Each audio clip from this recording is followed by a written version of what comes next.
മരം വെട്ടുകാരൻ എല്ലാ ദിവസവും കാട്ടിൽ വന്ന് മരം വെട്ടാറുണ്ട്.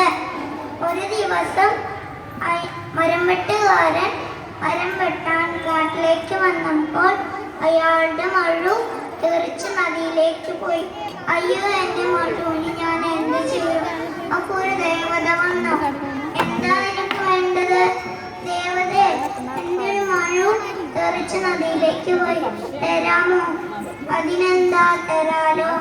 അപ്പൊ ഒരു സ്വർണ്ണ മഴു കൊണ്ടുവന്നു. ഇതാ നിന്റെ മഴു. അയ്യോ, ഇതല്ല ദേവതേ.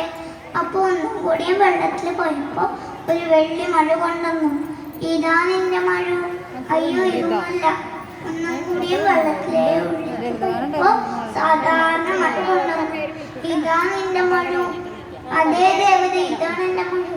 അയാളുടെ സത്യസന്ധതയ്ക്ക് പകരമായി അയാൾക്ക് സ്വർണ്ണമഴു വെള്ളിമഴു സമ്മാനമായി കൊടുത്തു.